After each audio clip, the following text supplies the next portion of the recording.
제가 어떤 짧은 영상을 하나 보게 됐는데 감동스러운 짧은 영상이 있어요. 그게 뭐냐면 이게 한국이 아니고 이제 외국에 어떤 그 노숙자가 이렇게 있습니다. 앉아서 이제 구걸하는 노숙자가 나이 먹은 모습이 아주 초라한 그런 노숙자가 앉아 있는데 어떤 젊은 사람이 갔는데 그 젊은 사람이 가서 자기가 좀 배고픈데 좀 이렇게 내가 배고파서 돈도 없고 배고픈데 나한테 좀 이렇게 도와줄 수 있느냐. 그러니까 그 노숙자가 자기가 동량을 해가지고 동량제를 해서 돈을 가지고 있는 얼마를 이렇게 꺼내 준 거예요. 꺼내 주는 그걸 보여주면서 그 젊은 친구가 마트에 들어가서 물건을 잔뜩 산 거예요. 맛있게 먹을 수 있는 것들을 잔뜩 사가지고 그 노숙자한테 이렇게 전달해 주는 거예요. 사실 이 청년은 이제 가짜로 위장하고 이제 그렇게 노숙자한테 자기가 배고프니까 좀 도와달라고 그래서 이제 그런 어떤 상황인 거죠. 몰래 카메라처럼. 그런데 이 노숙자가 이제 기꺼이 자기 것을 주니까 이제 그 광경을 보는데 감동스럽더라고요. 이거는 조작한 게 아니라 이제 그 노숙자의 모습은 진실인 거죠. 그래서 먹을 걸 잔뜩 싸가지고 노숙자한테 이제 이렇게 그 음식을 전달해 주면서 돈을 주는데 이제 보니까 이제 달러로 주는데 몇백만 원을 돈을 주더라고요. 몇천 불을 주더라고요. 그걸 보면서 이게 일종의 그 자기가 배고프다고 얘기한 그 청년이 이제 이렇게 촬영을 한 거죠. 그래서 노숙자가 어떤 반응을 보이는가. 근데 이 노숙자가 자기 것도 기꺼이 내줄 수 있는 이 태도 때문에 결국 큰 행운을 얻게 된 거죠. 근데 이제 참 놀라운 거는 거기서 또 감동스러운 게 뭐냐면 노숙자가 돈을 이제 물건까지 이렇게 맛있는 걸 봉투에 이렇게 담아서 주니까 놀라면서 이렇게 받습니다. 그렇게 받는데 그 다음에 돈을 주니까 그게 몇천만 원, 그러니까 몇천 불이니까 몇천 불을 주니까 안 받으려고 그러는 거예요. 나는 이거 받을 마음이 없다고, 내가 받을 자격이 안 된다고 이렇게 얘기하는 그 노숙자를 보면서 참 거기서 감동이 오더라고요. 이 사람은 이렇게 도움 받을 수 있는 자격된 사람이구나. 이 노숙자지만 비록 이걸 보면서 제가 감동을 받게 됐습니다. 근데 성경이 유사한 사건을 제가 이제 떠올랐는데 그게 뭐냐면 누가복음 5장에 이제 베드로가 밤새도록 그물질에서 고기를 못 잡았지 않습니까? 근데 사실 지금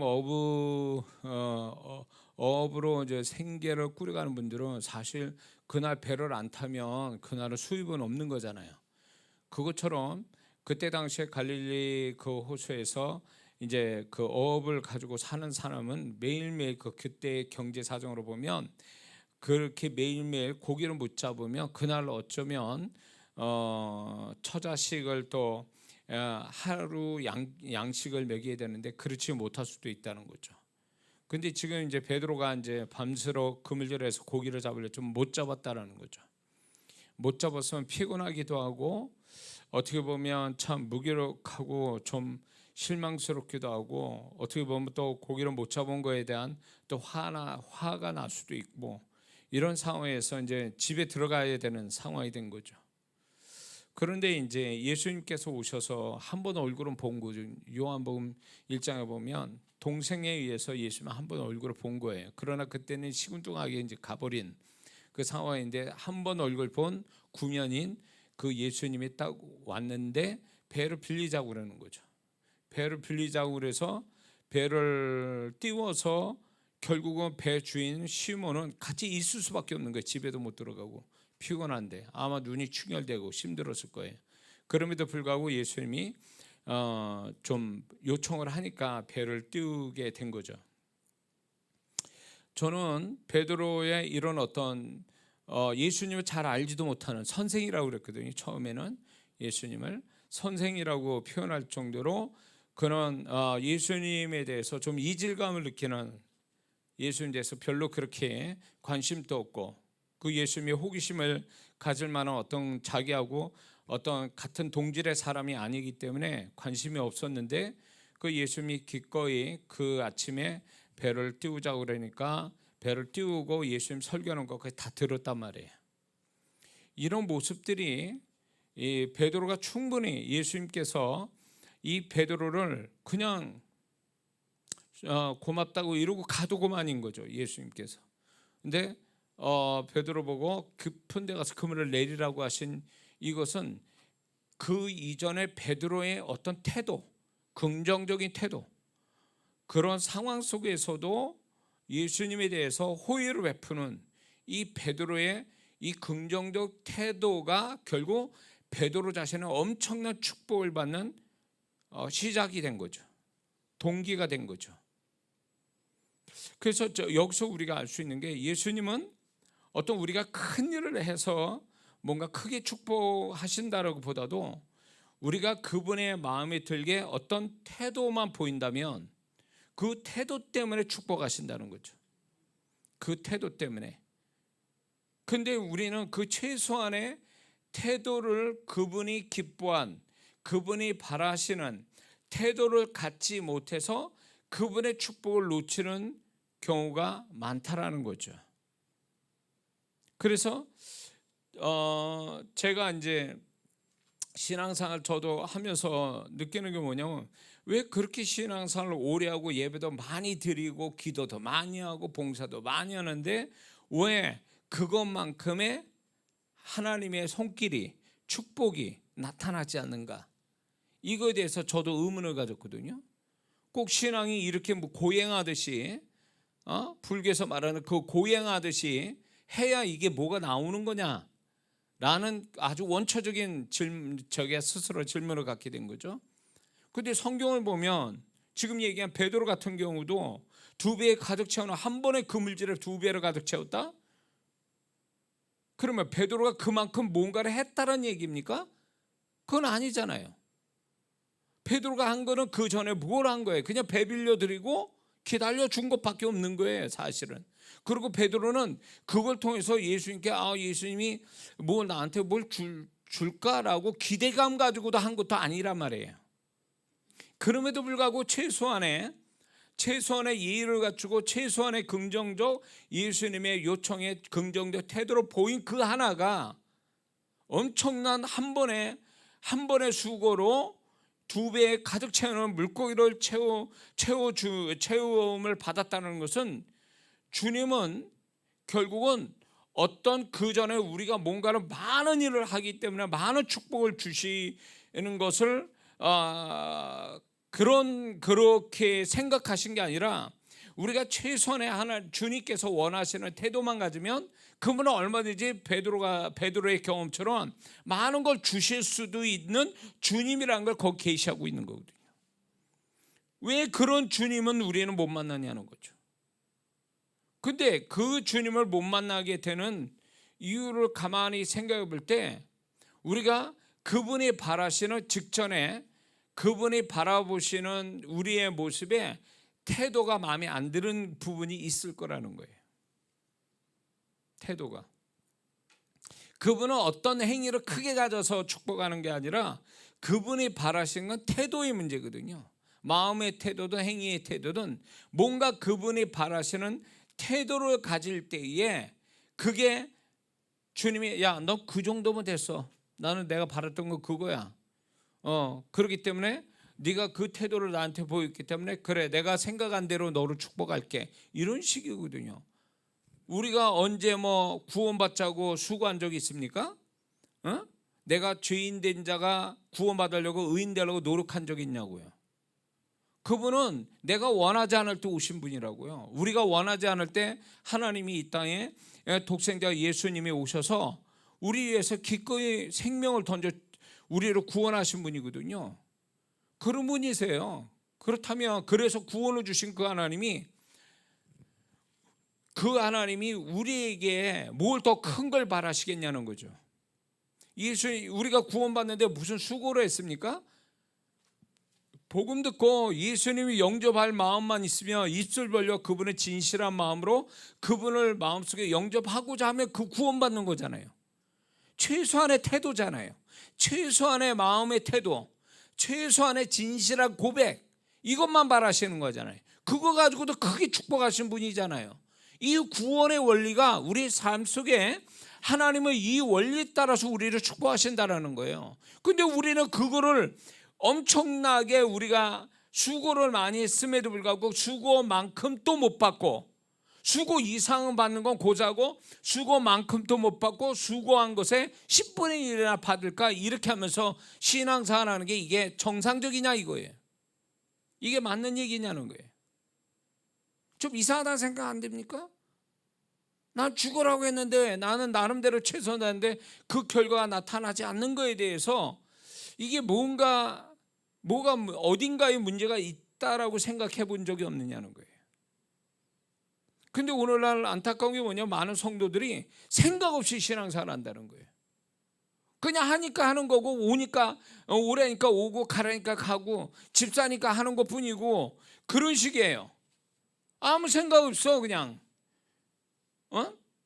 그러니까 하나님 앞에 정말 뭔가 하나님이 기뻐할 기본 최소한의 태도를 가지고 그분 앞에 가까이 가는 이 성이 있는 예의 바른 그런 신앙의 태도를 가질 필요가 있는데, 이런 게 아니다 보니까 결국 그분이 주시고자 하는 그것을 받지 못하는 경우가 있다라는 거죠. 그럴 생각 안 됩니까?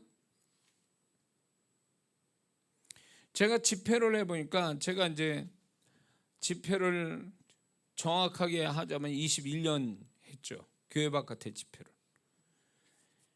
근데 21년 집회하는데 제가 이제 하나의 편견은 아니에요. 제가 경험한 팩트를 가지고 얘기하는 거예요. 이게 한국에서 집회를 이렇게 만약에 10시간을 했다, 하루에 10시간 집회를 했다, 그걸 가지고 캐나다나 미국이나 뭐 대만이나 제가 간 집회 현장에 거기서 10시간 했으면 결과가 한국에서 나타난 결과보다 훨씬 더 외국에서 할 때 결과가 더 놀랄 결과들이 더 많이 나타나더라는 거예요. 왜 그럴까? 왜 그럴까? 내가 수고를 동일하게 했는데 왜 결과는 다를까? 나는 나 나름대로 최선을 다해서 아주 공평하게 내가 최선 다해서 그렇게 했는데 왜 한국에서는 그만한 열매가 없고 외국에서는 그만한 또 열매가 나타나는 거는, 제가 결론 낸 게 뭐냐면 태도의 문제인 거예요. 태도의 문제인 거예요. 제게 집회 현장에 오는 그 현지인들이 있어요. 미국이든 캐나다인이든 뭐 대만인이든 그런 분들이 집회에 왔는데 뭘 알아듣습니까? 그 사람들에게는 외국어죠. 통역 옆에 같이 오는 사람이 이제 통역을 조그맣게 이렇게 해주는 거예요. 이렇게 해주면서 그 불편한 자리에 저는 길게 하잖아요. 근데 그 사람들이 길게 하는 거 좋아할 사람들은 아니거든요. 근데 의자에 앉아서 길게 앉아 있단 말이에요. 그런데도 불구하고 제가 경험된 거예요. 제가 이게 편견이 아니고 제가 경험된 팩트만 가지고 얘기하는 거예요. 그분들이 제 집회에 한국인 목사가 와서 집회하는데 어쩌지 해가지고 오는 분들이 이렇게 와서 앉아 있을 때 저는 이렇게 봤어요. 저 사람이 한국 사역자한테 말도 못 알아듣는데도 올 정도면 뭔가 하나님이 특별한 어떤 인도하심이 있다, 저는 그렇게 생각했던 거예요. 그건 자기 정신 가지고 오는 게 아니잖아요. 그 긴 시간에 알아듣지도 못한 설교에 정말 그렇게 앉아 있는다는 게 신통한 거죠. 그런데 그런 성도들이 이제 설교를 대충 들었겠죠. 그러고 이제 끝났는데, 이게 놀라운 게 뭐냐면 그날 처음 참석하고 처음 나를 본 분이 기도해 주니까 성령의 임재를 설명하고 또 하나님의 역사가 있다라는 것에 대해서 그분들이 딱 마음에 믿는 강도가 한국 사람보다 훨씬 더 강도가 강해요. 보니까 우리는 한번 걸르잖아요. 자꾸 의심하고 한번 생각해보고 막 이러거든요. 처음 봤으니까 그럴 수 있다 봐요. 근데 그 제가 경험한 그 현지인들은요, 제 집회에 참석한 현지인은 딱 듣다가 아, 이게 저 사람이 하나님의 말씀을 제대로 전하고 있다, 저 신뢰할 만하다, 딱 이렇게 되면 마음을 그냥 뭐 알아듣든 못 알아듣든 마음을 오픈하고, 그리고 제가 사역을 해줄 때 어떤 사람보다 심령의 겸손함 가지고 사역을 받더라고요. 아주 단순 명쾌해요. 그러니까 사역을 이렇게 해주면 임재가 엄청나게 강하게 역사하는 거예요. 등치가 막, 제가 이제 이렇게 사역해 준 분 중에 거의 2m 되는 분들도 있었어요. 그러니까 이 강단에 이렇게 섰는데도 내가 손을 이렇게 해야 돼. 커가 등치도 이만한 분이. 그저 이렇게 사역을 하는데 이분들이 그냥 안수하자마자 쓰러지는 거예요. 막 거목선에서 푹 쓰러져. 그리고 이제 그런 가운데 기도해 줄 때 치유가 굉장히 속도가 빠르게 치유가 일어나더라고요. 저는 그걸 보면서, 제가 경험한 거기 때문에 얘기하는 거예요. 그런 걸 보면서 왜 저분은 처음 와서 저렇게 사역을 해줬는데 뭐 임재, 성령의 불 알지도 못하는 그 사람들이 설명을 하고 제가 안수하니까 그 위에 그 현상이 일어나냐는 거죠. 그리고 치유도 금방 일어나고, 그리고 이제 실제 어느 교회에서 제가 이제 그 예배를 마치고 이제 보통 미국에는 이제 주일까지 이제 집회를 하거든요. 목요일부터 주일에 집회해서 끝나는데, 그 집회 끝나면 이제 제가 그냥 보내기가 아쉬워서 대언을 해주거든요. 한 사람마다 끝나고 나서 한 사람마다 다 대언을 해요. 이렇게 대언하는데 거기에 이제 현지인이 출석을 하고 있는 거예요. 근데 이제 그 성도가 딱 이렇게 의자에 앉았단 말이에요. 그래서 순서가 됐어. 그래서 가서 이제 제가 이제 이렇게 이제 영감 오는 대로 얘기를 했단 말이에요. 하나님이 이 사람에 대해서 어떻게 생각하는지에 대해서 얘기를 딱 몇 마디 하니까 이분이 의자에 저렇게 앉아 있다가 딱 옆으로 나오더니 무릎 꿇고 받더라고, 기도를. 야, 이 미국 사람 무릎 꿇고 기도한다는 게 쉬운 얘기가 아니에요. 근데 이분이, 제가 그 하나님의 음성이 맞다, 이건 하나님의 음성이다. 생판 모르는 한국인 목사가 와가지고 자기 처음 본 자기를 향해서 나를 아는 것처럼 얘기를 하니까 이건 하나님 맞습니다. 그래서 딱 나오더니 무릎 꿇고 기도를 받더라고요. 그래서 이분이 그 기도해 준 대로 다음에 집회 갈 때 그분이 제 기도가 그대로 제 기도한 대로 그분이 축복을 받은 거예요. 그분이 제가 기도할 때는 직업이 없었어요. 잘렸단 말이에요. 그래가지고 교회 생활을 하는데 이제 제가 돈을 못 버니까 힘들어하고 이제 교회에서 이제 봉사를 좀 하고 이런 차에 제가 집회를 간 거거든요. 근데 제가 몇 개월 후에 직장을 주님이 주십니다. 지금 교회 생활하는 그 모습에 주님이 기뻐하셔서 직장을 주십니다. 그리고 다음에 딱 갔을 때 그분이 진짜 직장이 생긴 거예요. 그러니까 어떤 때는 제가 사역을 할 때 한국보다 거기 미국이나 캐나다 이런 대만에 가서 사역하면 너무 결과가 좋으니까 이쪽에다 무슨 지교를 세우든가 뭘 해가지고 센터 세워가지고 여기서 해야 되겠다라고 마음을 먹은 게 한두 번이 아니었거든요. 제가 같은 우리 한국 사람들을 비하하자는 게 아니에요. 근데 왜 한국 사람은 땀나도록 기도하고 막 이러는데 왜 그것만큼 결과 안 나올까? 라는 거에 대해서 저는 확실한 건 뭐냐면, 어떤 행위에 있어서는 하나님이 볼 때는 그 행위로만 본다면 그 성도는 충분히 축복받을 수 있을 만큼의 어떤 행위에 양이 많은 거예요. 그런데 문제는 뭐냐면 그 마음의 태도가 그만큼 못 따라간다는 거죠. 행위만큼. 그래서 실제로 이런 경우가 있어요. 제가 이제 기도 많이 하는 뭐 집회 전에도 기도하고 막 열심히 기도하는 성도분들이 있어서 이제 이렇게 볼 때는 저분이 뭔가 좀 하나님 역사할 수도 있겠다라는 인간적인 마음을 딱 저는 갖고 있었던 거죠. 근데 안수를 딱 해보니까 딱 하면은 이 영이 만져지는데 이 영의 상태를 느끼게 되는데 기도 열심히 한 것만큼의 영의 상태가 좋은 게 아니에요. 또 왜 이러냐고. 왜 이렇게 돼 있지?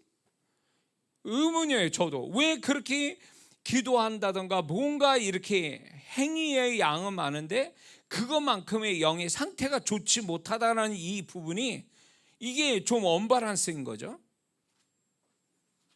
보니까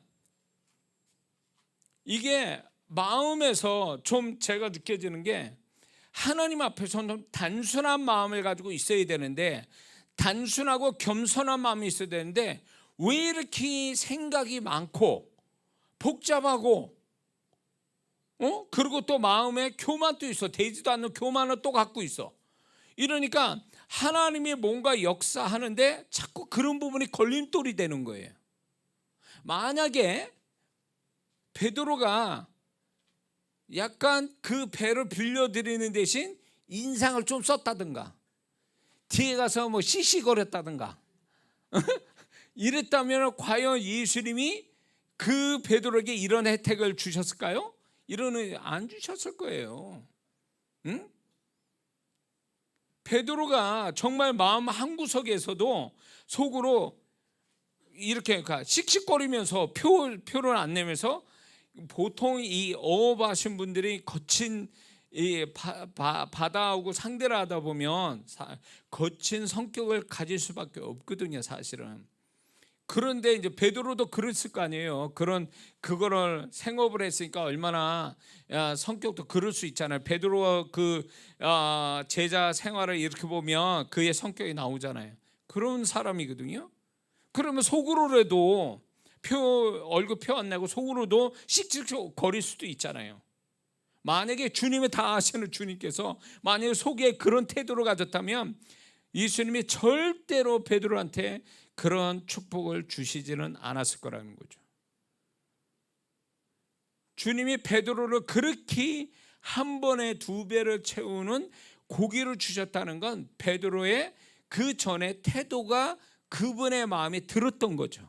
상황을 다 알고 계신 주님께서 그럼에도 불구하고 베드로의 그 태도가 그 주님이 축복받을 만하다 해서 주신 거잖아요.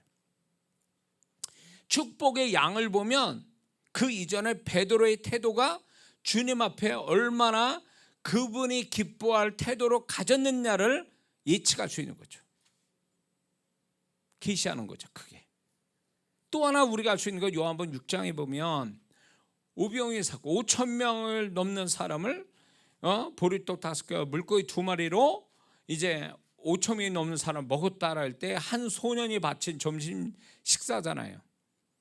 이 식사를 가지고 제자들만 먹은 게 아니라 거기에 있는 모든 사람이 먹고도 남았다라는 건 얘기는 그 어마어마한 기적과 풍성함을 주님께서 나타내 주셨다라는 것은, 이건 어디서부터 출발이 됐느냐? 모든 하나님의 역사는 근거가 있습니다. 그리고 그럴 만한 이유가 분명히 배경에 있다라는 거예요. 그렇다면 5,000명이 넘고도 남을 그런 어떤 기적을 베푸신 주님은 어떻게 이 정도의 역사를 일으키는가 하면 그 소년의 그 마음에서 출발이 된 거죠. 그 소년이 말은 하지 않았지만 그 소년이 예수님께 한 끼 식사를 해도 아마 이랬을 거예요. 예수님만이라도 이렇게 배부르게 잡섰으면 좋겠다라는 마음으로 바쳤을 거예요. 그러니까 이 소년의 마음이 정말로 주님의 마음을 감동시켰다고 보는 거예요. 이 감동이 결국은 5,000명이 넘는 사람이 먹는 기적으로 이어진 거죠. 여기 성경의 이 사건들을 보면 작은 일 가지고 크게 하나님이 축복하시는 그 사건들이 우리는 구약과 신약에 나타나는데 동일한 게 하나가 있어요. 사건의 내용은 다른데 동일한 거 뭐냐? 그 사건을 일으킨 자가 주님의 하나님께 마음에 드는 태도를 가졌다는 거예요. 태도. 그거는 결국 뭐예요? 하나님은 마음의 중심을 보신 그 하나님 앞에 마음의 중심이 하나님을 감동시켰고 주님의 마음을 감동시켰기 때문에 크게 역사를 오게 한 거죠. 그래서 오늘날 우리 한국교회 성도분들이 뭔가 신앙의 어떤 버전이 뭔가 새로운 차원의 신앙을 가져야 될 시점이 훨씬 지났는데 신앙의 어떤 전환을 가져오는 레벨을 높여야 되는 이유가 있다면 이런 거예요. 이제는 행위 가지고 하나님께 자랑질하지 말고 그 하나님이 찾고자 하고 그 기분 좋아하시고 축복하실 만한 마음의 태도를 갖는 거라는 거죠. 자 보세요. 봉사할 제가 뭐 청년 학생 때 보면 집사님들이 교회에서 봉사하는데 봉사로 이렇게 은혜스럽게 하면 얼마나 좋아요. 하면서 아유 저 집사람이 오늘 당번인데 안 나가지고 그냥 힘들어 죽겠다고 막 왜 씩씩거리면서 그렇게 왜 그걸 하냐고 그거를 그런 집사님들의 얘기를 제가 다 그런가 한데 그런 집사님 얘기를 들었거든요. 왜 그런 마음 그런 말을 하면서 하나님의 봉사를 그렇게 해야 되냐는 거죠. 오늘날에도 하나님께 봉사를 하면서 정말 하나님 앞에 상 받을 만한 봉사를 하면서도 마음에서는 그렇게 동일하지 않은 성도분들이 있다는 거죠. 근데 이것이 아무것도 아닌 것처럼 생각해요. 이게 별거 아닌 것처럼 생각해요. 그럴 수도 있다라고 생각해요. 그렇지, 화를 나한테 기분 상하게 하고 실망시키고 분노하게 만드는 그것이 있지만 해야 되니까 어쩔 수 없이 씩씩거리면서 아니면 표 안 내면서 그렇게 할 수는 있어요. 근데 이게 과연 세상 일은 또 그렇게 하잖아요. 세상은 속으로 욕하면서도 일을 하잖아요. 지사 하더라도 해야 되고 돈을 받아야 되고 남의 밑에 있으니까 일은 해야 되고 이럴 수는 있어요. 근데 하나님이 일을 하는데 하나님 기쁘게 하는데도 세상 일처럼 그렇게 하게 된다면 이거는 문제가 있는 거죠. 이거를 심각하게 생각하지 않고 그럴 수 있다고 보는 거예요. 이 마음을 빨리 하나님이 받으실 만한 마음의 태도를 바꾸어서 뭔가를 해야 되겠다라는 이런 생각을 가지지 않고 씩씩거리면서 속으로 씩씩거리면서 아니면 표도 내면서 막 다른 옆에 있는 사람까지 좀 불안하게 만들면서 좀 편안치 못하게 만들면서 그렇게 뭐 표정에서 말해서 이렇게 하면서도 하나님이 일하는 사람들이 있어요. 그렇게 하면 과연 하나님이 그거를 받으시겠냐는 거죠. 이미 행위에서는 받을 만한 자세를 가지고 있지만 그 마음에서는 이미 하나님이 기뻐하실 마음이 아니기 때문에 그거는 어쩌면 무효화될 수도 있다는 거죠.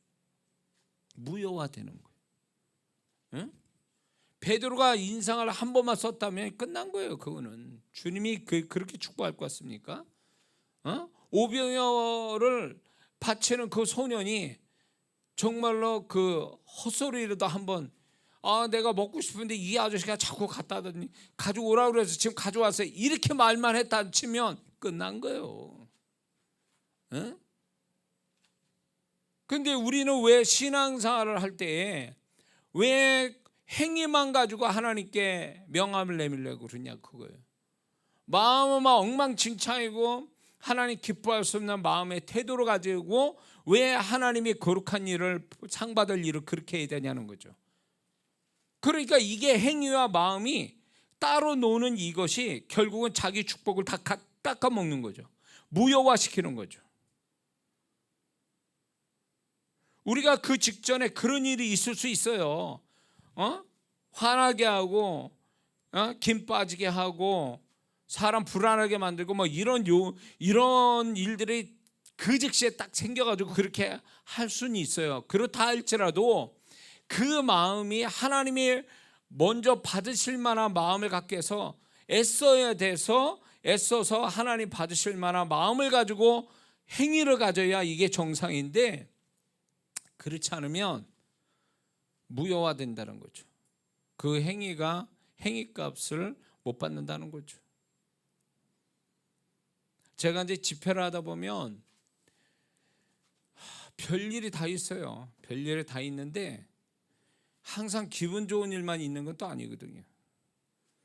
제가 외국에서 집회를 할 때 한인 집회를 하는 거죠.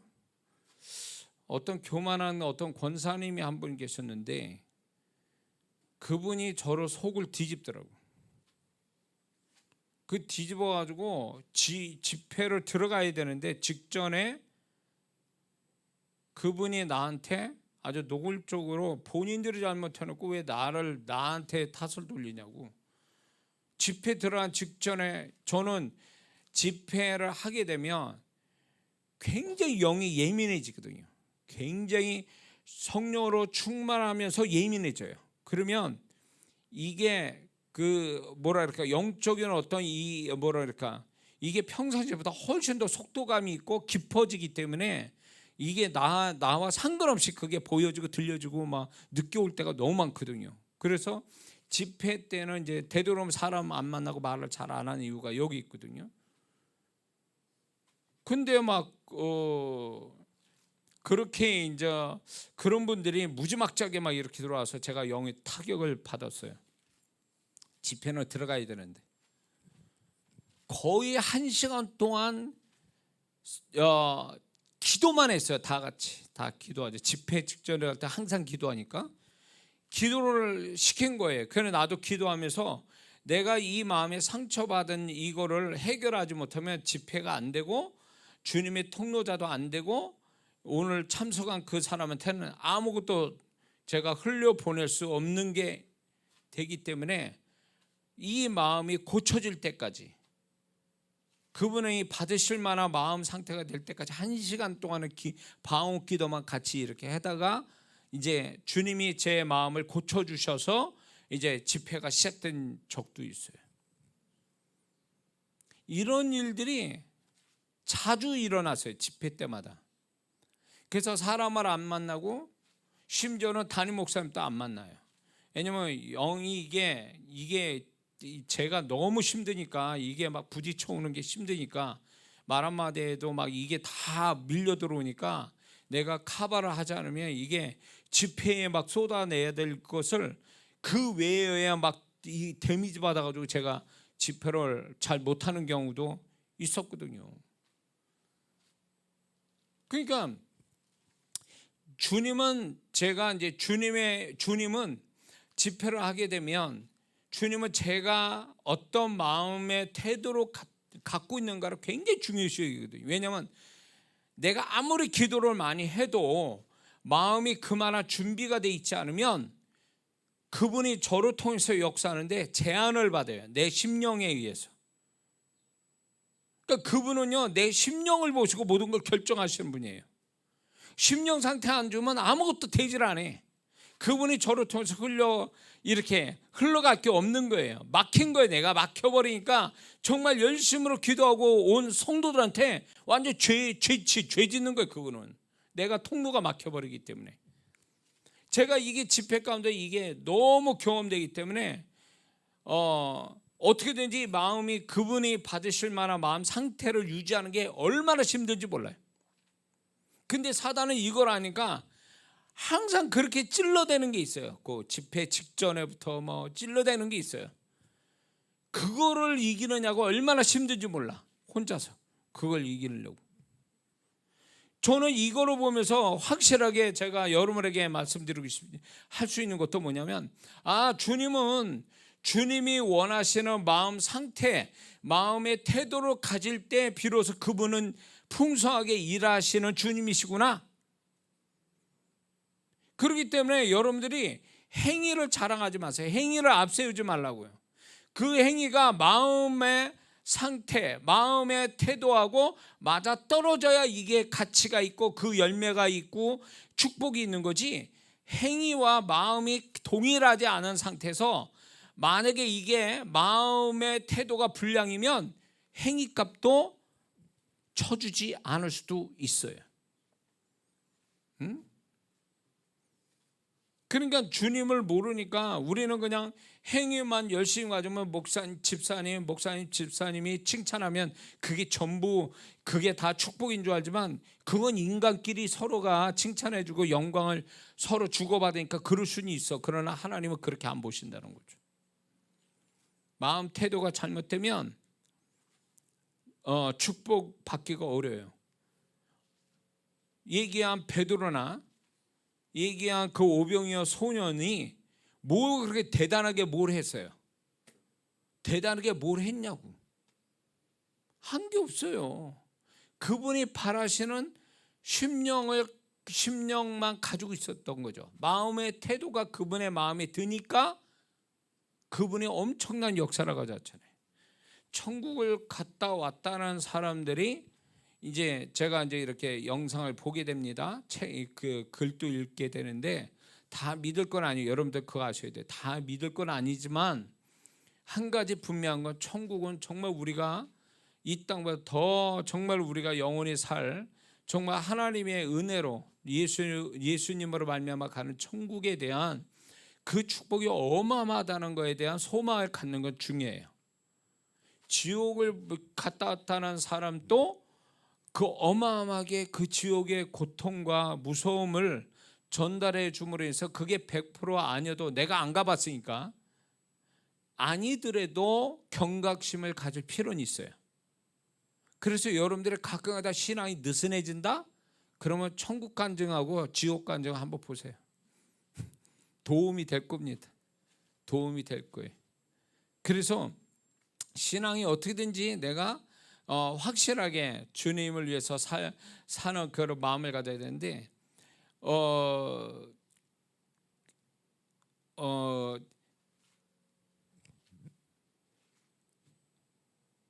뭘 얘기하려는 거야 도대체? 잊어버렸다.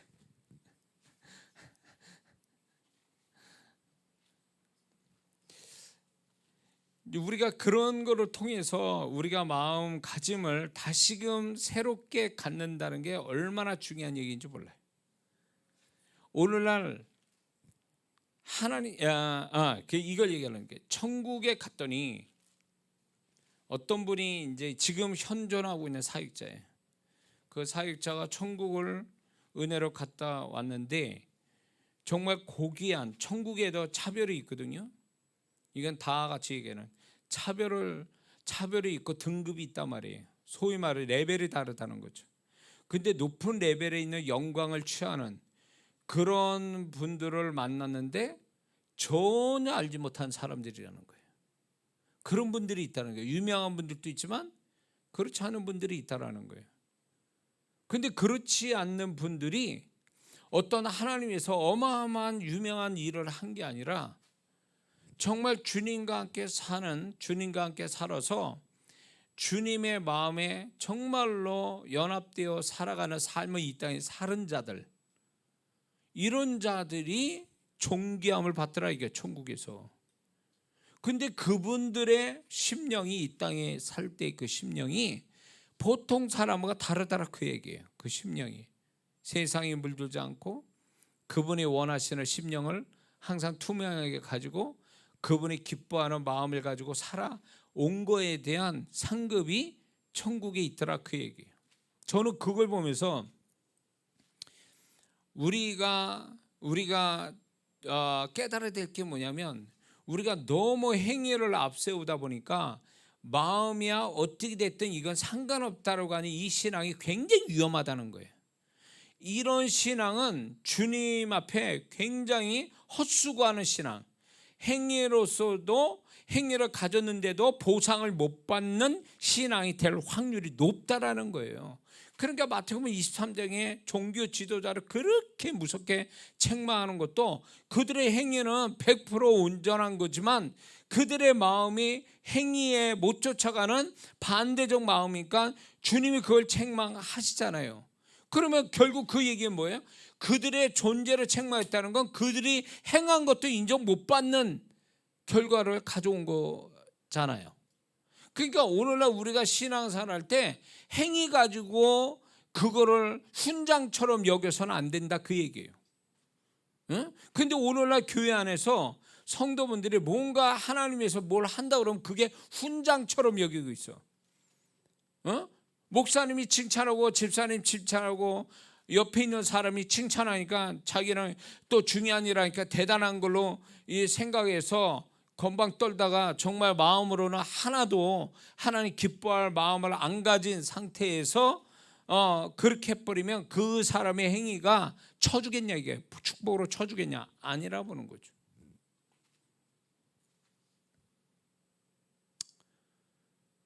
우리 교회 드럼인 우리 지혜가 열심히 참 이렇게 드럼을 열심히 치려고, 제대로 치려고 공부하듯이 드럼을 연습을 해요. 지혜가 보기가 좋은데 왜 이 얘기하냐면, 제가 어느 교회를 가니까 드럼을 이렇게 잘 치더라고요.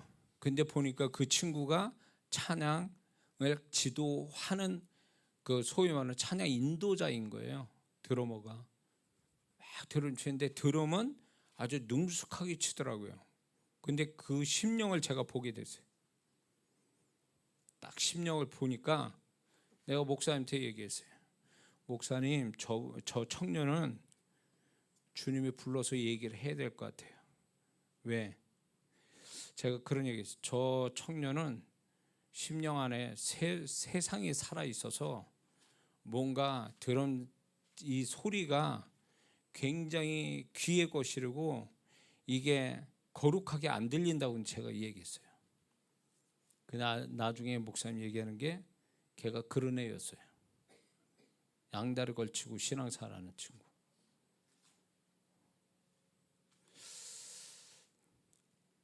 그 친구가 본색을 드러내는데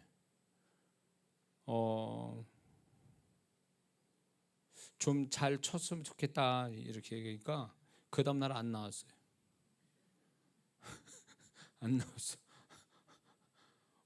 내가 그래서 그래, 네 심령 그대로 나타내는구나, 일은. 그러니까 다른 분들을 막 칭찬을 막 이렇게 해주니까 자기가 뭐가 된 줄 알지만 제가 이제 이렇게 볼 때에 그 청년을 위해서 제가 하는 얘기였거든요. 난 그래서 제가 이제 그 청년이 좀 잘 하기를 바라고 얘기를 해줘서 이 친구가 제가 그렇게 해보겠습니다라든가 아니면 제가 마음을 고쳐먹고 다시 하겠습니다라든가 이래야 맞는 거죠. 청년이, 그것도 여자 청년이, 내가 지혜로 얘기하는 게 그 아이도 여자 청년 아이가, 그러니까 제가 그러기를 바라고 도와주기 위해서 얘기했거든요. 이건 아무도 모르는 얘기예요. 근데 나는 그 친구가 뭘 어떻게 했는지를 알고 있는, 내가 주님이 알려주니까 알려준 거로 얘기를 한 거거든요. 근데 적나라하게 얘기하지 않고 그냥 잘했으면 좋겠다, 마음과 함께 그 마음을 좀 정결하게 가지고 좀 했으면 좋겠다 이렇게 얘기한 게 그 다음날 안 나오더랬지. 안 해요. 끝까지 안 나타났어요, 그 친구. 그래서 그래, 심령 그대로구나. 그러면 그 친구가 그렇게 하는데, 그러면 그 드럼을 열심히 쳐서 그 뭐 정말 중요한 찬양 인도자 역할을 한다고 그래서 과연 그걸 하나님이 기뻐하실까요? 받아주실까요? 축복할까요? 안 그렇다는 거지. 네? 저는 이런 게 있어요. 그 사람 육성 가지고 아는 것뿐만 아니라 그 사람이 악기 소리에서도 그 심령을 알 수가 있거든요. 그 심령이 같이 흘러나오거든요. 그런데 제가 이제 그래서 교회마다 이렇게 사역을 이제 이렇게 집회를 하면 특별 어떤 그 뭡니까? 그 교회에 특별한 어떤 제가 사역을 해주는 게 뭐냐면 이렇게 강단과 여기 하나님 일하는 사람들에 대한 심령을 제가 이렇게 체크를 해주거든요. 없어도 괜찮아. 왜냐하면 영의 세계는 이미 다 존재되어 있는, 이미 이게 다 있으니까, 그게 현재로 있는 거니까 그걸 가지고 이제 제가 영감 받아서 이렇게 하거든요. 그런데 정말 그렇게 잘 하지는 못하지만 마음을 다해서 찬양하거나 악기를 만드는 그 사람들이 있어요. 청년들이 있어요. 그 소리를 들을 때 감동을 받거든요. 제가 대만에서 집회할 때에 그 대만인 청년 아이가 바이올린을 키더라고요. 바이올린 가지고 찬양을 하는 거예요. 근데 바이올린 소리에 눈물이 나는 거예요, 제가. 근데 그 친구를 열심히 해요. 테크닉을 가지고 찬양을 열심히 하는데 그 찬양 듣는데 걔 심령이 나오는 거예요. 마음에 슬픔이 있고 상처가 있고 막 뭔가 이렇게 풀리지 않는 거에 대한 그런 게 있어서 찬양은 하지만 그 심령이 뭔가 이렇게 어떤 건강한 어떤 밝은 심령이 아니다 보니까 그 찬양을 완벽하게 바이올린을 전공을 했으니까 해서 사람들한테 은혜를 끼치는 것 같아도 제가 느껴지는 거는 이 친구는 심령이 바뀌지 않으면 이 바이올린 가지고는 은혜 끼치기는 어렵다. 끝나고 내가 얘기를 했어요, 목사님한테. 걔가 울더라고요. 그래서 그 다음에 걔가 하나님께 회개하고 뭐 이렇게 하고 그 다음에 다시 한번 했어요. 그런데 그 소리가 너무 임재가 오는 거야. 감동이 오는 거예요. 심령이 바뀐 거예요. 심령이 바뀌어가지고 그 테크닉 가지고 바이올린 하는데 그 심령이 얼마나 하나님이 기뻐할 심령이니까 내게 감동이 제가 오면서 제가 뭐랄까 울컥하는 거예요. 그 감동 때문에 울컥이 나오더라고요. 이게 실상이에요. 이게 소리로 혼의 이 그 육체의 기관으로 귀로 들리는 이거는 표면적인 하나의 그 겉의 것이고 진짜 이 영의 세계에서 하나님이 받으시는 거는 그 심령으로 받는 거거든요. 그 심령이 진짜거든요. 그걸 저는 이걸 보면서 이게 그러면 제가 제 기술입니까? 영적인 테크닉 때문에 그래요? 아니요. 이게 바로 하나님이 보시는 관점이라는 거예요. 이게 하나님이 보시고 어떻게 하실 건가를 결정하는 게 그의 어떤 심령의 태도를 보시고 결정하시는 거예요. 그러니까 그 심령이 밝은 마음 가지고 하니까 내게 감동이 싹 왔다라는 얘기는 결국 하나님이 그의 마음에 올바르고 밝은 마음에 그 마음을 받으시니까 임재가 온 거예요. 임재가 하늘에서 임재가 온 거예요. 응? 이게 이렇게 중요하다고 이게. 응?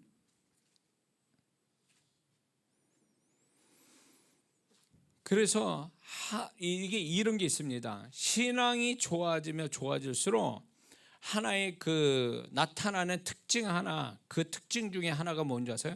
단순함이고 집중력이에요. 단순하고 집중을 잘한다는 거예요. 그러다 보니까 그런 마음을 가지니까 주님이 역사하기가 너무 좋은 거예요. 그래서 여러분들이 어떤 현장에도 영적으로 두세 사람으로 내 이름으로 모인 그곳에 만약에 여러분들이 갔다고 친다면 거기서 여러분들이 주님을 만나고 주님의 축복을 받으려면 그 현장에서 하나님이 받으실 만한 마음을 준비시키는 게 굉장히 중요해요. 이 마음이 준비만 되면 역사는 그분이 하시는 거예요. 그 다음에 베드로나 아니면 오병이어 그 소년 같은 그 마음의 태도만 가지면 그분이 마음껏 그 다음에 하시고 싶은 대로 하시는 거예요. 근데 우리는 그거마저도 안 갖고 하니까 습관에 따라서 하고 마음 없이 하고 형식적으로 하고 딴 생각 가지고 하고 막 이래버리니까 하나님이 받으시지를 않으니까 우리는 헛수고하는 일이 돼버리고 마는 거예요. 응?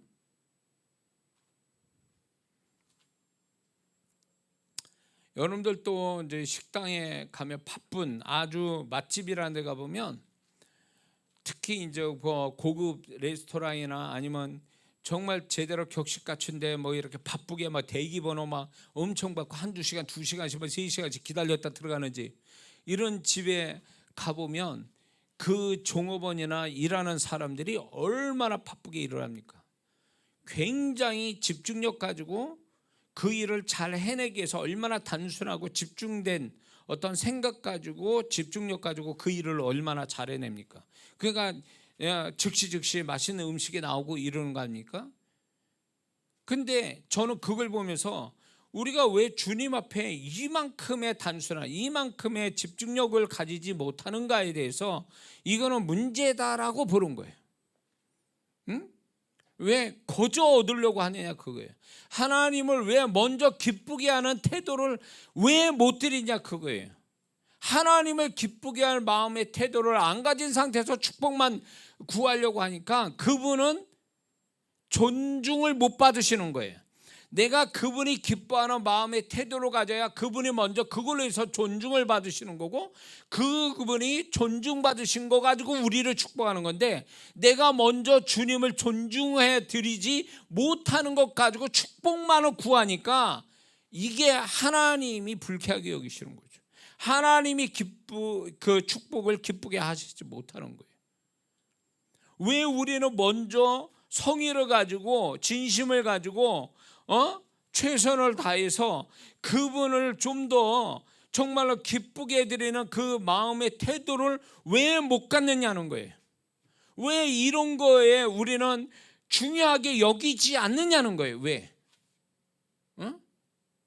왜 이런 부분을 중요하게 여기지 않고 그냥 자기는 아무렇게나 가도 하나님은 나를 축복하실 수밖에 없어, 나를 축복하셔야 돼, 이런 마음을 가진 건, 이거는 소위 말하면 뭐랄까 불량스러운 사람들의 모습인 거죠. 불량스러운 사람들. 그렇게 하면 안 되잖아요. 그러니까 주님이 존중을 못 받으시는 데서 무슨 그분의 은혜와 축복을 우리가 기대할 수 있냐는 거죠. 그래서 주일날 제가 성도분들을 예배를 드리러 오잖아요. 주일날 딴 데 안 가고 믿는 자답게 교회 와서 예배 드리는 거 잘하는 거잖아요. 그 행위는 잘하는 거예요. 그러면 그 행위가 잘한 일이면 그 마음도 그 정도로 같이 이렇게 잘해야 되는 거잖아요. 근데 안타까운 거 뭐냐면, 왜 행위는 그럴싸한데 왜 마음은 주일 예배 드리는 그 마음의 태도는 엉망이냐는 거지. 그러니까 이게 잘 하나님 앞에 정말 성공적인 어떤 예배를 잘 드리려면 행위뿐만 아니라 더 중요하게 여겨야 될 게 우리 스스로가 마음의 태도를 중요하게 여겨야 되는데, 마음의 태도는 누가 보질 않고 내가 어떻게 해도 사람들은 나는 알 수 없으니까 이거를 어떻게 가졌든 상관없이 그냥 막 와서 그냥 주저앉아서 또 예배 드리려고 이렇게 하는 자세, 이거는 아니다라는 거지. 이거는 그분을 존중하는 게 아니라는 거예요. 제가 어느 정도의 신앙의 보수적이고 성도를 어느 정도 제가 저기라 했냐면, 개척 초반에서는요, 복장을 똑바로 해라 교회 올 때. 그래서 심지어는 그때 청년아이 교회 예수 영접하고 이제 신앙사 시작한 애가 한 여름이었어요. 여름에 슬리퍼 신고 반바지 차림으로 오는 것에 대해서 딱 교회 들어오는 걸, 야 너 집에 가, 다시 옷을 다시 갈아입고 와라. 제가 그렇게 얘기한 사람이거든요. 태도가 불량하다, 너 복장이 불량이다.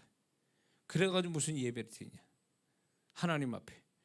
제가 이제 그런 겉에에 대한 그 얘기를 해줬거든요. 근데 이제 그때는 초반이니까 성도들 교육하기 위해서 그랬는데, 중요한 거는 기존의 성도들은 어떤 복장이나 이런 기본적인 자세는 겉으로 됐는데, 중요한 건 뭐냐면 마음이 그만큼 준비되지 않는 상태에서 예배를 드린다는 거죠. 그러니까 그분이 존중을 못 받으신 거예요. 우리 마음의 태도를 통해서 그분이 존중을 받아야 되는데 존중을 못 받은 상태에서 좀 수준 낮은 마음 가지고 하나님께 예배로 나아가니까 예배가 실패하는 거예요. 실패했다는 얘기가 뭐야? 받지 않으신다는 얘기지. 응? 그러니까 예배로 오는 그 하나님의 손길을 경험 못할 수밖에 없어요. 그렇게 되면. 응? 그러니까 저는 저 나름대로 내가 이 예배를 인도하는 입장에서 정말 우리 성도들에게 주님이 전달하시고자 하는 것을 나는 막힘없이 전달시켜야 될 책임 있는 사람이니까 내가 그러기 위해서는 내 뭔가 마음이 그분이 받으실 만하고 그분이 나를 쓰실 만하게 최선을 다해서 준비하는 작업을 나름대로 열심히 하거든요. 제가 이거는 자랑해라. 그걸 위해서 제가 얘기했지만 집회 한번 하기 위해서 또 제가 예배 한번 드리기 위해서 얼마나 제가 그분 앞에 다른 것도 아니고 마음으로 그분을 먼저 존중해 드리고 나서 이걸 해야 된다는 이거를 지금까지도 이거를 버리지 않고 지금까지 하고 있거든요. 그렇기 때문에 저는 주님이 저를 통해서 은혜로 저를 통로 삼아 주셔서 일하신다고 보는 거예요. 여러분들이 제가 아무렇게나 올라서 뭘 해도 알 수 없어요. 여러분들은 내가 그냥 이렇게 그럴싸하게 이렇게 한다 하면 여러분들 뭐 알겠습니까? 제가 어떻게 하고 올라왔는지를.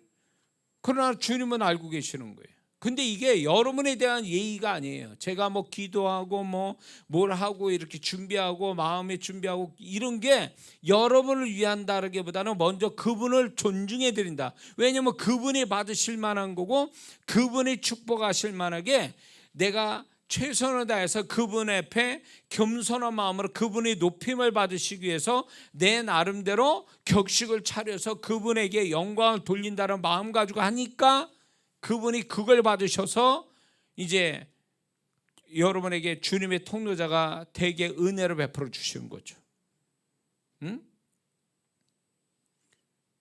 분명한 것은 여러분들이 주님을 하나님을 존중하는 마음이 있다면 예배든 하나님이 기뻐받을 어떤 현장, 어떤 영적 행위를 갖기 전에 그 마음부터 하나님께 존중해 드리는 마음의 태도를 먼저 분명히 갖고 계셔야 돼요. 이거는 누가 지적할 수가 없는 거잖아요. 목사 지적합니까? 옆에 있는 집사님 지적합니까? 지적 못하죠. 뭘 어떻게 알아? 근데 그분은 알고 계시잖아요. 그러면 그분이 알고 있는 걸 대해서 그 문제는 뭐냐면 또 오래된 성도가 건방져 가지고 이게 이제 뭐랄까 신앙생활 너무 익숙하다 보니까 겁이 없어진 거예요. 하나님에 대한 예의가 없어져 버린 거예요. 오히려 신앙생활 오래 했던 사람들이 오히려 불량스러워요. 하나님 앞에. 늦게 와도 괜찮고 대충 해도 괜찮고 이런 식으로 너무 오래되다 보니까 사람이 불량스러워져서 뭔가 이렇게 하나님 앞에 뭔가 자세가 뭔가 불량스럽다는 거죠. 예수님의 제자가 그랬던 거 아니에요?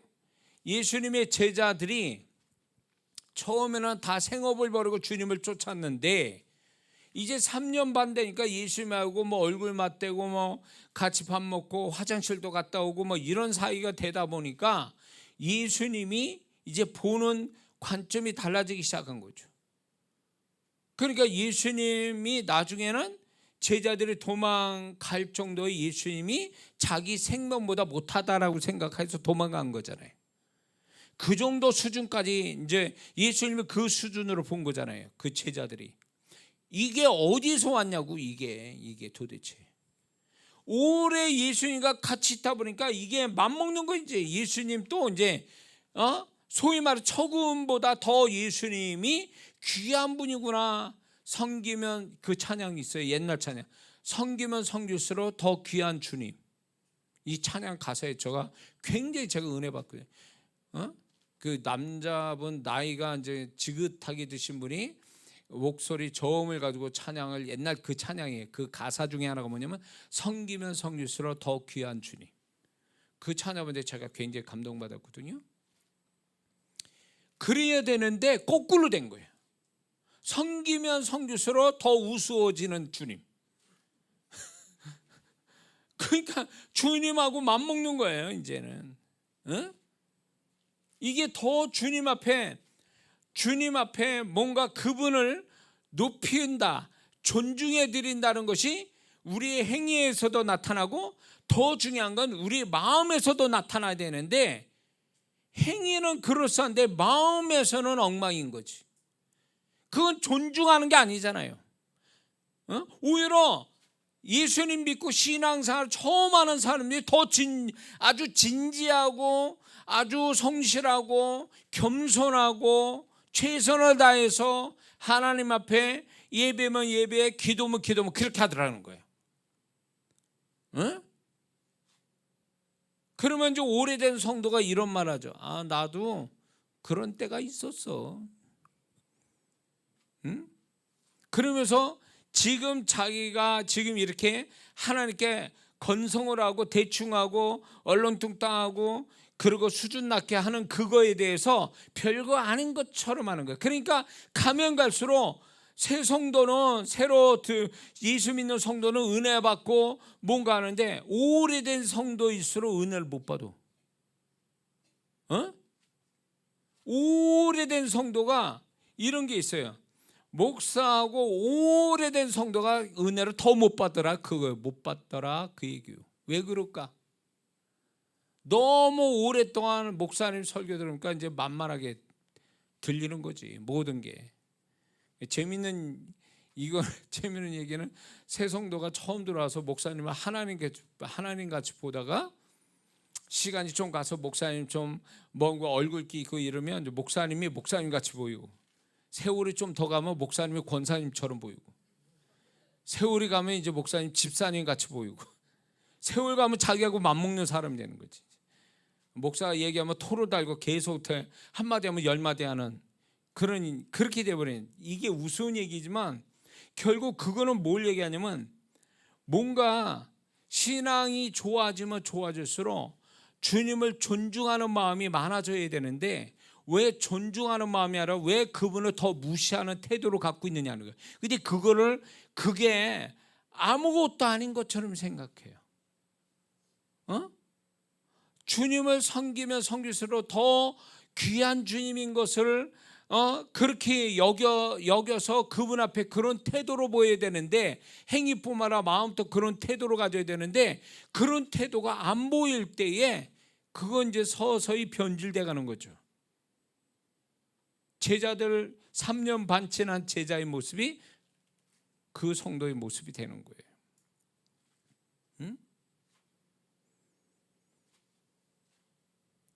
그러니까 저도 목사하면서 과연 내가 처음 신학교 들어갈 때만큼 내가 정말 그 주님과 소통하면서, 그분과 소통하면서 정말 주님을 귀히 여겼던 그 신앙이 지금 또 나는 가지고 있느냐.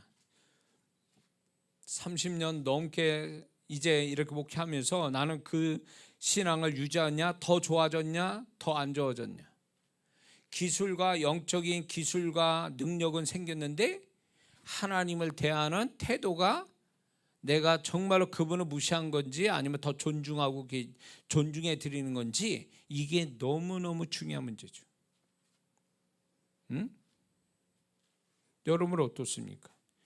가면 갈수록 그 하나님을 더 존중해 드리는 겁니까? 아니면 가면 갈수록 만만해 보입니까? 주님이 만만해 보여요. 전에는 마음을 다해서 기도해서 헌금이 그리 많지 않아도 기도해서 하나님께 헌금을 했던 사람이, 이제는 벌써 계산 벌써 하고 있고, 기도도 안 하고 떨렁 들여버리고, 저기 무슨 뭡니까? 누구 도와주는 그런 어떤 그 형태로 이렇게 하는, 그게 과연 오래 신앙생활 했던 사람이 그런 태도를 보이는 거예요, 하나님 앞에? 그게 하나님이 존중하는 거라고 봅니까? 그러니까 하나님이 종교 지도자, 예수님 당시에도 종교 지도자에게 입술로는 나는 존경하나 그 마음에서는 멀다다 그랬어요. 멀다라는 게 뭐예요? 그분을 우습게 여기는 거예요. 그분을 무시하고 있었다라는 얘기예요. 입술로는 그분을 존중하고 있었지만 마음에서는 이미 그분을 무시하고 있었다는 거예요. 종교 지도자들이. 오늘날 종교 지도자가 누구예요? 신앙생활 좀 했다라는 사람들 아닙니까? 그런 사람이 주님을 더 존중해드려서 그분을 높여드리고 그분을 높이기 위해서 내가 어떤 마음과 어떤 행위를 가져야 될지 하나님이 분명히 알게 하셨는데 일부러 안 하는 거죠. 못하는 게 아니에요. 안 하는 거예요. 응? 그렇게 예배 시간 10분 전에 와서 기도하라고. 10분 전에 옵니까? 꼭 10분 늦게 오지 또. 그러니까 이런 게 행위에도 문제지만 그 행위를 가져오는 마음이 더 문제인 거예요. 뭐 이렇게 하나님 앞에 갔는데 인색하고 뭐 이렇게 손해보는 같은 느낌을 갖느냐 그 얘기예요. 응? 그게 하나님을 존중하는 거라고 봅니까? 사람을 대할 때 한번 그렇게 생각해 보세요. 계산해서 뭔가 저 사람한테 뭘 주더라도 계산하고 있고 내가 무시한 듯 하면서 뭔가 준다 그러면 그 사람이 받을 때 기분 좋을 것 같습니까? 안 받고 말지? 그냥 얼굴에 대고 욕이나 한번 하고 말지? 그런 거 똑같은 거예요. 이게 누구를 위한 게 아니라 각자 하나님에 대한 태도잖아요. 1대1로 받으시는 그분에 대한 나의 태도를 가져야 되는데 그 태도가 불량인 거예요. 그분을 불량이라는 얘기는 하나님을 존중하지 않는다는 얘기예요. 오늘날. 응? 남의 모든 상관없어. 내가 그 하나님을 내가 다 나를 알고 계신 그분 앞에 나는 최소한의 그분이 나를 다 알고 계시니까 나는 마음이든 행위든 그분을 존중하는 태도를 가지고 하겠다라고 하면 남들은 안 알아줘도 그분은 알아주시거든요. 베드로나 오병이어 소년처럼 알아주셨잖아요. 그런 태도가 오늘날 우리한테 너무 중요한데 이렇게 하는 성도가 얼마나 될까요? 모든 게 건성이고 대충 하고 적당히 하고 어쩔 수 없어서 하고 억지로 하고 이런 식으로 해버리니까 그거 자체가 이미 하나님을 멸시하고 하나님을 무시하는 거예요. 그게 구약에서는 율법을 안 지키는 게 그게 하나님을 무시한 거지만 신약에 와서는 마음에서 하나님을 그렇게 무시해버리는 거, 이게 구약의 율법을 안 지키는 것과 동일하다는 거지. 응? 그 마음이 잘못된 걸 지적하는 사역자가 얼마나 될까요? 행위에는 잘한다고 칭찬하지만 그 마음을 들여다보면서 마음이 불량인 거에 대해서 지적하는 분이 도대체 얼마나 될 것 같냐고. 그러니까 성도분들이 마음은 지적하지 않으니까 누구도 지적 않고 목사도 지적 안 하니까 하나님 대놓고 얘기도 안 하시니까 내가 잘한 줄 알고 이렇게만 하면 되는 줄 알지만 보세요. 결과를 보라고. 그렇게 해서 나온 게 뭐가 있냐고. 그렇게 해서 축복받은 거 뭐가 있어요? 있으면 얘기하라고. 그렇게 하나님을 섬깁니까? 그렇게 하나님을 섬기냐고. 마음이 불량한 상태로 신앙생활하는데 하나님의 축복을 주실 것 같냐고. 마음이 불량인데. 목사님 저도 두려운 거예요. 목회를 오래 하다 보니까 이게 자칫 잘못하면 습관이 되고 타성이 젖어서 매너리즘에 빠져서 이거는 주님을 섬기는 건지 직업적으로 목사 일을 하고 있는 건지 막 무서운 거예요. 이렇게 되면 주님을 섬기는 건지 사람을 섬기고 있는 건지 지금 목사인 내가 그럴까 두려운 거예요. 성도를 눈치로 봐야 되는 건지 눈치로 봐야 되는 거예요? 하나님을 눈치로 봐서 그분을 존중해 드려서 이래야 될 목사가 주님이 먼저가 아니라 성도가 눈치를 보는 게 먼저면 이건 끝난 거지. 끝난 거지. 응?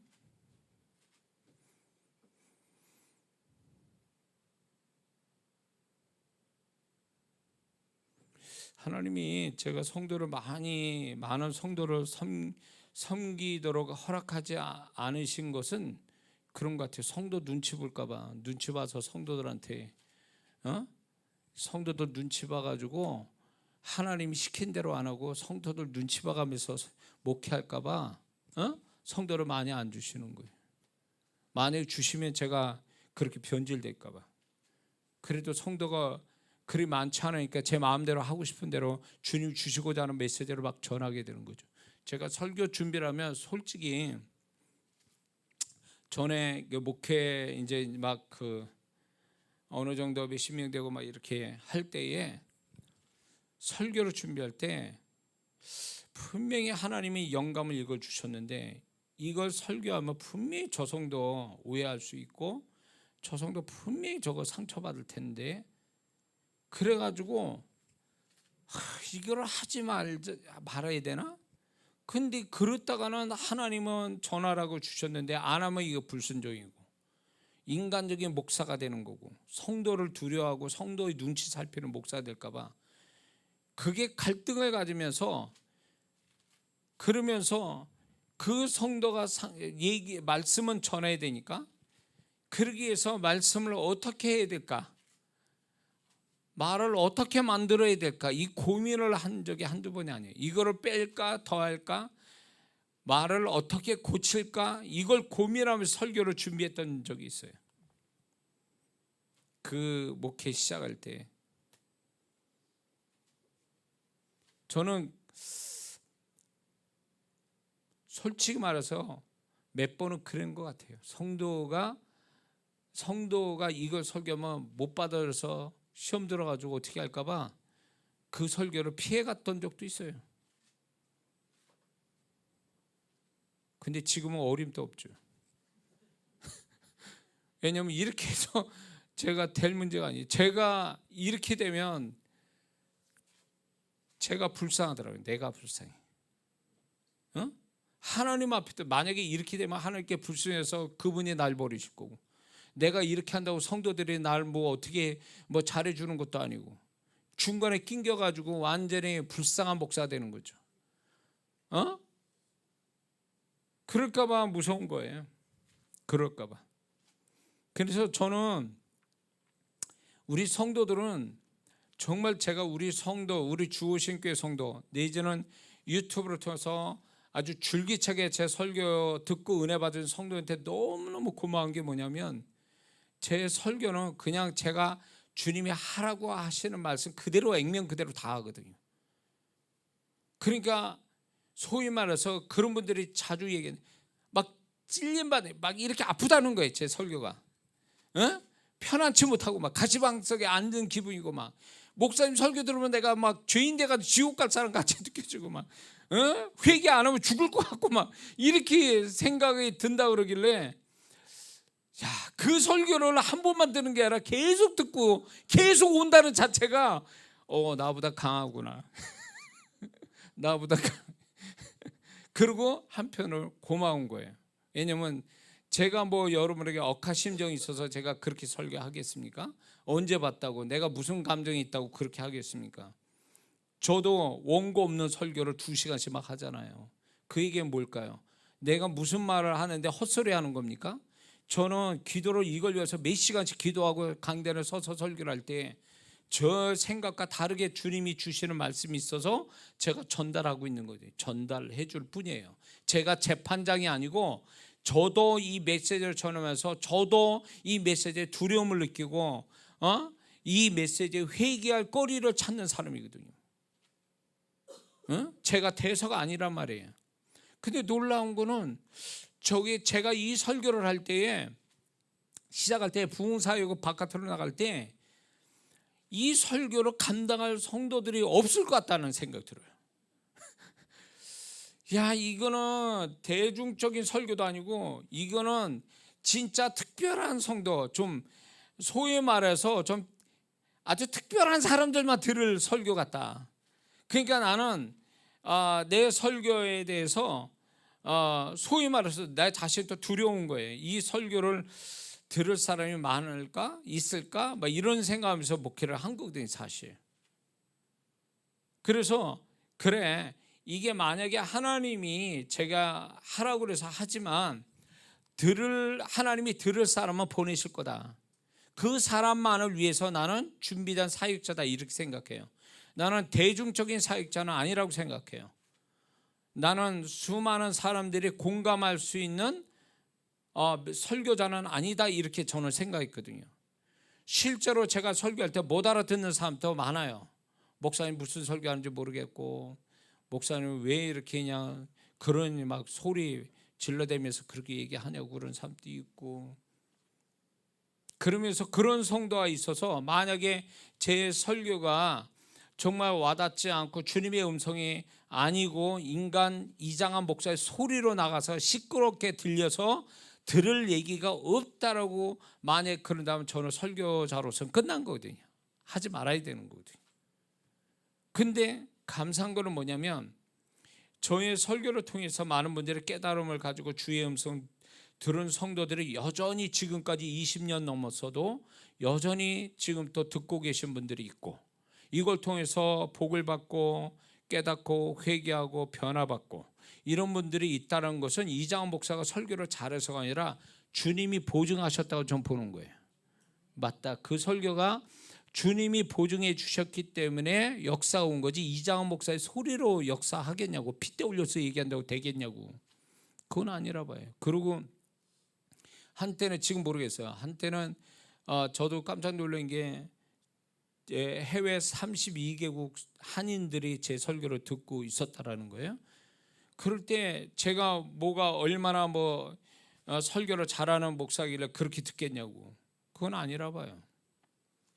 저는 분명한 것은 주님이 전하라는 것에 대해서 하나도 가감 없이 전달하는 전달자로서의 설교자가 되는 게 제가 목표거든요. 그리고 들을 사람이 있을 때, 들었을 때 주님이 그 말씀을 보증해 주신 역사가 올 거라고 저는 믿는 거예요.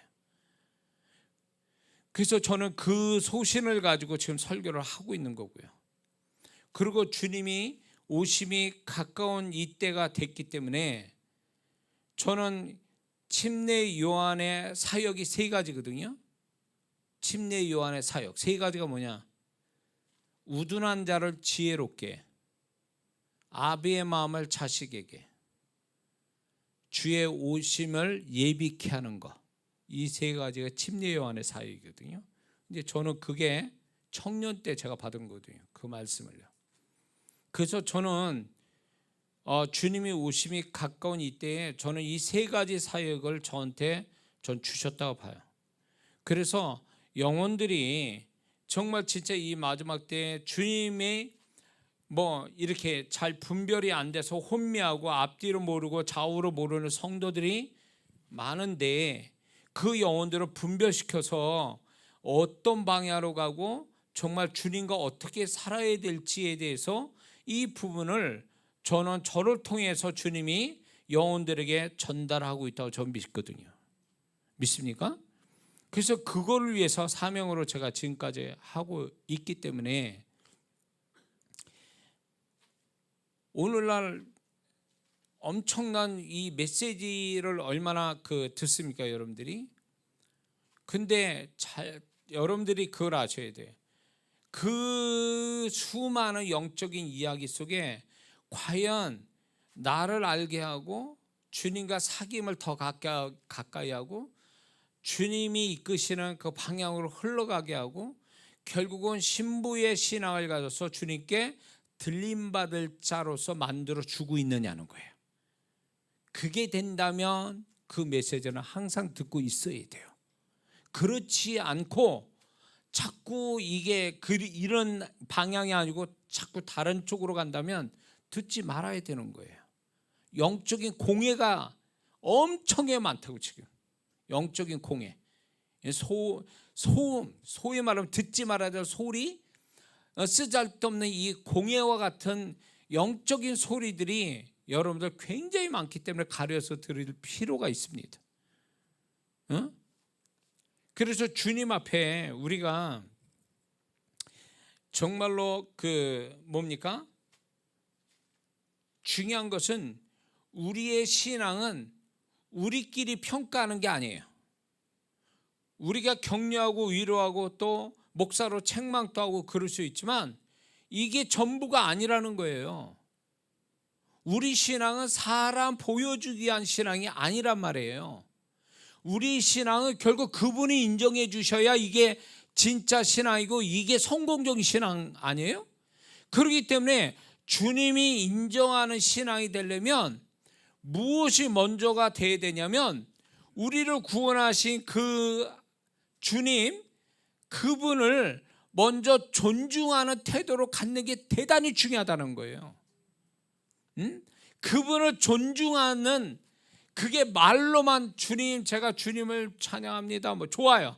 찬양이 다 주님을 높여서 찬양하는 건 좋은데 찬양만 그럴 게 아니라는 거예요. 찬양만 그럴 게 아니라 우리 마음이 그분을 존중해 드리는 마음을 갖고 있어야 되고, 그분을 존중하는 진정한 마음과 하나가 되는 행위가 있어야 된다는 거예요. 그리고 더 나아가서 우리가 일상의 삶 속에서 그분의 존재를 의식하고 그분을 항상 나의 주인됨으로써 그분을 먼저, 그분이 나의 결정권자로서 그분에게 항상 부탁하고 물어보고 그분의 뜻 앞에 순종하는 일상으로 살아갈 때 그분이 존중을 받는 거잖아요. 그럴 때 그분이 네가 나를 존중히 여기면 내가 너를 존중히 여기고, 네가 나를 경멸하면 내가 너를 멸시하리라. 사무엘상 2장의 말씀이죠. 그리고 오늘날 성도분들이 예수님이 그때 당시에 말씀한 것처럼 네가 입술로는 나는 존경하나 마음에서는 멀도다. 그분을 무시하고 그분을 정말로 그분을 낮추는 그런 세대가 지금 세대예요. 교회 떠난 성도는 말할 거 없어요. 그런 성도는 얘기할 가치가 없어요. 그런 성도는. 그러나 교회 안에 있는 성도들이 정말로 그분을 높이는 어떤 모습을 갖는다면 언젠가 저는 이런 생각 들어요. 이런 신앙으로 전환이 된다면, 정말 주님을 존중히 여기는 신앙을 갖는 자들이 나타난다면 저는 그 장소가 마지막 부흥의 시작점을 알리는 거라고 저는 믿습니다. 그분을 존중하는 게 없으니까 그분이 나타남이 없는 거예요. 그분을 존중할 때 그분이 나타난 것이 공식이란 말이에요. 근데 그분의 존중함이 없는 데서는 결국 사람도 소리만 요란한 거예요. 사람도 소리만. 그래서는 안 된다는 거죠.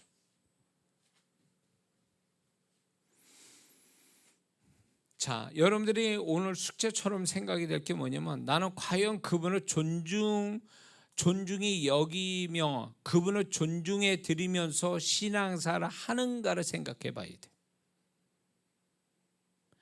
만약에 일상생활에서 여러분들이 주님을 잊어버린 채 나의 일에 미쳐가지고 막 산다면 그거는 그분을 존중하는 게 아니에요. 그건 무시하는 거죠. 왜? 그분은 항상 같이 계셨거든. 근데 그분을 모른 채 하고 아예 의식도 안 하고 살아간다는 건 그분을 무시하고 살았다는 얘기죠. 존중하지 않았다는 얘기예요.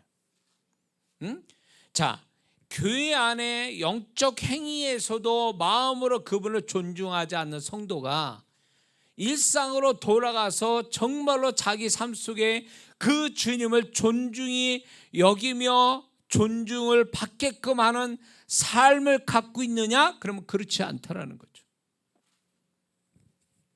교회 생활이 시금석이에요. 그 사람이 일상에서 어떻게 주님을 존중하는지 안 하는지를 알아보려면 교회 생활이 시금석이라는 거예요. 예를 들어서 엉망인 마음의 상태 가지고 교회에 나와. 기도를 해도 마음을 먼저 드리면서 그분 기쁘게 해드리려고 고백하는 게 아니라 내가 원하는 기도만 막 해버려.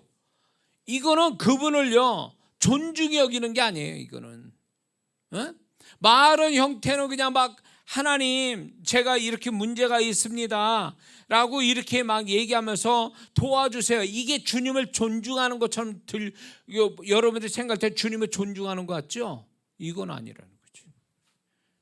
그게 주님을 존중해서 하는 소리가 아니에요. 자기가 문제가 시급하고 문제가 있으니까 해결자를 찾는 거지, 그분을 존중해서 그분을 찾는 게 아니라는 거예요. 그러니까 그분을 존중해서 그분을 찾았다면, 그분의 은혜를 입고 그분의 축복을 받았으면 그분을 존중하는 그 다음에 태도가 나와야 되는 거잖아요. 안 나온다는 얘기는 그분을 어려울 때 존중하지 않았다라는 거예요. 히스기야 왕이 그거잖아요. 살려달라고 할 때는 언제고, 살려주니까 교만해져 가지고 역대하 보니까 이 히스기야 왕이 하나님이 주신 은혜를 뭐라 합니까? 교만하여 보답하지 않았다, 이렇게 해요. 교만하여. 결국 뭐예요? 하나님을 존중히 여긴 게 아니었다는 것을 그는 그 뒤의 모습을 통해서 하나님을 적나라하게 얘기하고 계시는 거예요. 응? 존중하지 못하는 거. 그러니 교회 생활이라는 게 일상의 주님을 내가 존중히 여기는지 아닌지를 가려낼 수 있는, 알 수 있는 게 교회 생활인데, 교회 생활에서 주님을 막대하는 사람이, 그 사람이 일상에서 주님을 존중히 여긴다고요? 그건 거짓말이에요. 교회에서도 엉망인데 무슨 나가서 주님을 존중히 여겨요. 교회 생활에, 교회에서 머무는 시간이 얼마나 되는데, 교회에서 영적 행위가 얼마나 된다고, 그거조차도 주님을 존중하지 못한 자가 일상에, 이거 교회 생활보다도, 교회에서 머무는 시간보다 더 많은 시간을 일상생활에서 주님을 존중히 높이는 삶을 산다고요? 거짓말이에요. 교회 생활 보면 그 일상을 알 수가 있는 거지. 교회 생활 보면 일상을 안다니까. 목사님 눈으로 볼 때도 아는데 뭐 주님은 더 모르시겠습니까? 예? 그러니까 성공적인 예배, 성공적인 찬양, 성공적인 기도, 성공적인 봉사, 결국 다 뭐예요? 그분을 존중해서 그분의 마음껏 축복해 주는 그것이 돼야 성공적인 신앙생활이 되는 거예요. 그게 돼야 된다. 그분을 왜 높이면서 안 하냐 말이에요. 왜 그분을 무시하고 그분을 생각지도 않은 채 하니까 그분이 높임을 못 받으시니까 축복도 없는 거지. 응? 축복도 없는 거지.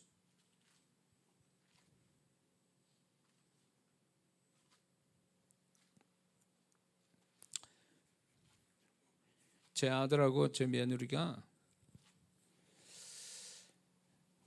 선물을 준다고 돈을 준비를 했어요.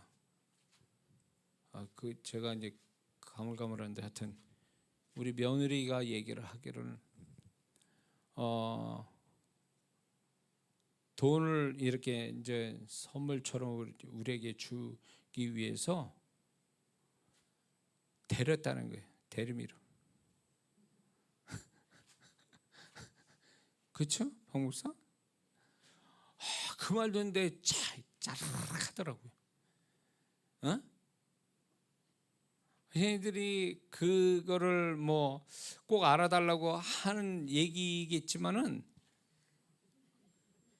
그렇죠? 많은 돈이 아니어도 그 마음에 정성을 다해서 이 정도로 시부모님을 생각하고 있다라는 거를 우리 아들 또 부부가 그렇게 생각하고 있다는 거를 그걸로 표현하더라고요. 그거를 드리기 위해서 5만 원권을 구겨진 걸 데렸다는 거예요. 데려서 줬다는 거예요. 그 돈을 받는데 그게 엄청난 액수로 보이는 거예요. 엄청난 큰 돈을 받은 기분이 드는 거예요. 얘네들이 이만큼 생각하고 있구나. 우리를 이만큼 생각하고 있구나. 자기 입장에서 최선을 다하기 위해서 부모를 기쁘게 해서 이 정도로 이런 마음으로 이렇게 그 마음, 그거 봤는데 액수는 그렇게 많지 않지만 그 마음이 너무너무 나를 감동시킨 거예요. 우리 박 목사도 마찬가지겠지만 저는 그게 주님의 마음이 이럴 거라고 보는 거예요. 우리가 많은 일을 해서가 아니에요. 어? 정말 내 입장에서 내 상황 속에서 그냥 최선을 다하는 거예요. 그래서 그분이 정말로 높임을 받게, 그분을 존중히 여기는 나의 최선을 다할 때 그걸로 된 거예요.